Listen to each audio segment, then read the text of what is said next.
Chapter 12. At the Villa Marguerite.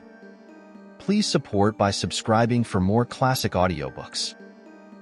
Then you were really in the thick of it all, said Lady Tamplin enviously. my dear, how thrilling. She opened her china blue eyes very wide and gave a little sigh. A real murder, said Mr. Evans gloatingly. Of course Chubby had no idea of anything of the kind. Went on Lady Tamplin. He simply could not imagine why the police wanted you. My dear, what an opportunity. I think, yes, I certainly think something might be made out of this. A calculating look rather marred the ingenuousness of the blue eyes. Catherine felt slightly uncomfortable. They were just finishing lunch, and she looked in turn at the three people sitting round the table. Lady Tamplin, full of practical schemes, Mr. Evans, beaming with naive appreciation, and Lennox with a queer crooked smile on her dark face. marvelous luck. Murmured Chubby. I wish I could have gone along with you and seen all the exhibits. His tone was wistful and childlike.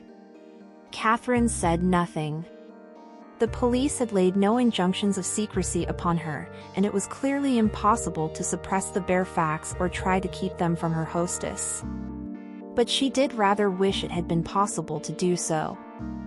Yes, Said Lady Tamplin, coming suddenly out of her reverie. I do think something might be done. A little account, cleverly written up. An eyewitness, a feminine touch, how I chatted with the dead woman, little thinking, that sort of thing, Rot, said Lennox. You have no idea, Said Lady Tamplin in a soft, wistful voice. what newspapers will pay for a little tidbit. Written, of course, by someone of really unimpeachable social position. You would not like to do it yourself, I dare say, Catherine dear, but just give me the bare bones of it, and I will manage the whole thing for you. Mr. de Havilland is a special friend of mine. We have a little understanding together.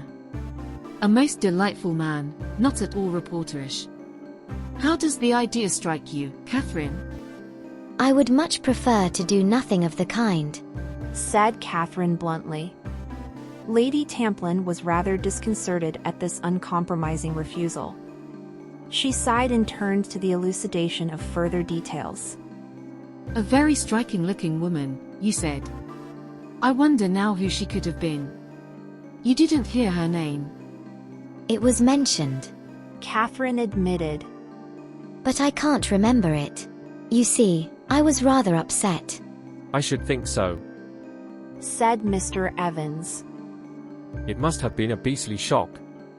It is to be doubted whether, even if Catherine had remembered the name, she would have admitted the fact. Lady Tamplin's remorseless cross-examination was making her restive. Lennox, who was observant in her own way, noticed this, and offered to take Catherine upstairs to see her room. She left her there, remarking kindly before she went. You mustn't mind Mother. She would make a few pennies profit out of her dying grandmother if she could. Lennox went down again to find her mother and her stepfather discussing the newcomer. Presentable. Said Lady Tamplin. Quite presentable. Her clothes are all right. That grey thing is the same model that Gladys Cooper wore in palm trees in Egypt. Have you noticed her eyes? What? Interposed Mr. Evans. Never mind her eyes, Chubby. Said Lady Tamplin tartly. We are discussing the things that really matter. Oh, quite. Said Mr. Evans, and retired into his shell. She doesn't seem to me very malleable. Said Lady Tamplin, rather hesitating to choose the right word. She has all the instincts of a lady, as they say in books. Said Lennox, with a grin. Narrow-minded. Murmured Lady Tamplin. Inevitable under the circumstances, I suppose. I expect you will do your best to broaden her. Said Lennox, with a grin. But you will have your work cut out. Just now, you noticed, She stuck down her 4 feet and laid back her ears and refused to budge. Anyway, said Lady Tamplin hopefully. she doesn't look to me at all mean. Some people, when they come into money, seem to attach undue importance to it. Oh, you'll easily touch her for what you want, said Lennox. And, after all, that is all that matters, isn't it? That is what she is here for. She is my own cousin, said Lady Tamplin, with dignity. Cousin, eh? Said Mr. Evans, waking up again. I suppose I call her Catherine, don't I? It is of no importance at all what you call her, chubby, said Lady Tamplin. Good. Said Mr. Evans. Then I will. Do you suppose she plays tennis? He added hopefully. Of course not. Said Lady Tamplin. She has been a companion, I tell you. Companions don't play tennis, or golf. They might possibly play golf croquet, but I have always understood that they windwall and wash dogs most of the day. Oh God. Said Mr. Evans. Do they really? Lennox drifted upstairs again to Catherine's room. Can I help you? She asked rather perfunctorily. On Catherine's disclaimer, Lennox sat on the edge of the bed and stared thoughtfully at her guest. Why did you come? She said at last. To us, I mean. We're not your sort. Oh, I am anxious to get into society. Don't be an ass, said Lennox promptly, detecting the flicker of a smile. You know what I mean well enough. You are not a bit what I thought you would be. I say, you have got some decent clothes. She sighed. Clothes are no good to me. I was born awkward. It's a pity, because I love them. I love them too, said Catherine. but it has not been much use my loving them up to now. Do you think this is nice? She and Lennox discussed several models with artistic fervor. I like you, said Lennox suddenly. I came up to warn you not to be taken in by Mother, but I think now that there is no need to do that. You are frightfully sincere and upright and all those queer things, but you are not a fool. Oh hell. What is it now? Lady Tamplin's voice was calling plaintively from the hall. Lennox, Derek has just rung up. He wants to come to dinner tonight. Will it be all right? I mean, we haven't got anything awkward, like quails, have we? Lennox reassured her and came back into Catherine's room. Her face looked brighter and less sullen. I'm glad old Derek is coming, she said. You'll like him. Who is Derek? He is Lord Leconberry's son, married a rich American woman. Women are simply potty about him. Why? Oh, the usual reason. Very good-looking and a regular bad lot. Everyone goes off their head about him. Do you? Sometimes I do, said Lennox.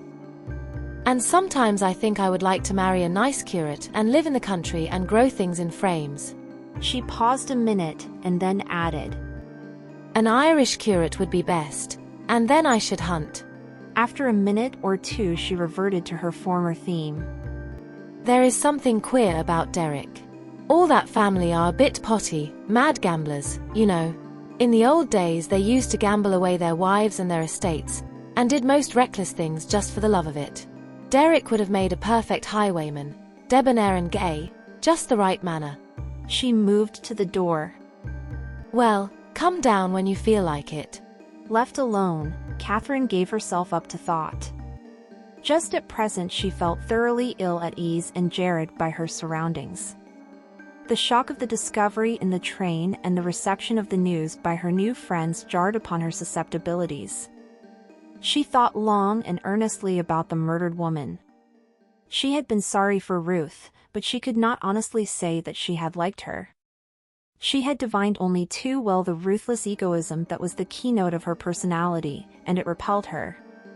She had been amused and a trifle hurt by the other's cool dismissal of her when she had served her turn. That she had come to some decision, Catherine was quite certain, but she wondered now what that decision had been. Whatever it was, death had stepped in and made all decisions meaningless. Strange that it should have been so, and that a brutal crime should have been the ending of that fateful journey. But suddenly Catherine remembered a small fact that she ought, perhaps, to have told the police, a fact that had for the moment escaped her memory. Was it of any real importance? She had certainly thought that she had seen a man going into that particular compartment, but she realized that she might easily have been mistaken. It might have been the compartment next door, and certainly the man in question could be no train robber. She recalled him very clearly as she had seen him on those 2 previous occasions, once at the Savoy and once at Cook's office. No, doubtless she had been mistaken. He had not gone into the dead woman's compartment, and it was perhaps as well that she had said nothing to the police. She might have done incalculable harm by doing so. She went down to join the others on the terrace outside. Through the branches of mimosa, she looked out over the blue of the Mediterranean, and, whilst listening with half an ear to Lady Tamplin's chatter, she was glad that she had come. This was better than St. Mary Mead. That evening she put on the mauvey pink dress that went by the name of Super d'Automne, and after smiling at her reflection in the mirror, went downstairs with, for the first time in her life, a faint feeling of shyness. Most of Lady Tamplin's guests had arrived, and since noise was the essential of Lady Tamplin's parties, the din was already terrific. Chubby rushed up to Catherine, pressed a cocktail upon her, and took her under his wing. "Oh, here you are, Derek," cried Lady Tamplin, as the door opened to admit the last comer. "Now at last we can have something to eat. I am starving." Catherine looked across the room. She was startled. So this was Derek, and she realized that she was not surprised. She had always known that she would someday meet the man whom she had seen 3 times by such a curious chain of coincidences. She thought, too, that he recognized her. He paused abruptly in what he was saying to Lady Tamplin, and went on again as though with an effort. They all went into dinner, and Catherine found that he was placed beside her. He turned to her at once with a vivid smile. "I knew I was going to meet you soon," he remarked. "but I never dreamt that it would be here. It had to be, you know. Once at the Savoy and once at Cook's, never twice without 3 times. Don't say you can't remember me or never noticed me. I insist upon your pretending that you noticed me. Anyway." Oh, I did. Said Catherine. But this is not the 3rd time. It is the 4th. I saw you on the blue train. "On the blue train?" Something undefinable came over his manner. She could not have said just what it was. It was as though he had received a check, a setback. Then he said carelessly, "What was the rumpus this morning? Somebody had died, hadn't they?" Yes, said Catherine slowly. somebody had died. "You shouldn't die on a train," remarked Derek flippantly. "I believe it causes all sorts of legal and international complications, and it gives the train an excuse for being even later than usual." Mr. Kettering? A stout American lady, who was sitting opposite, leaned forward and spoke to him with the deliberate intonation of her race. Mr. Kettering, I do believe you have forgotten me, and I thought you such a perfectly lovely man. Derek leaned forward, answering her, and Catherine sat almost dazed. Kettering. That was the name, of course. She remembered it now, but what a strange, ironical situation. Here was this man whom she had seen go into his wife's compartment last night, who had left her alive and well, and now he was sitting at dinner, quite unconscious of the fate that had befallen her. Of that there was no doubt.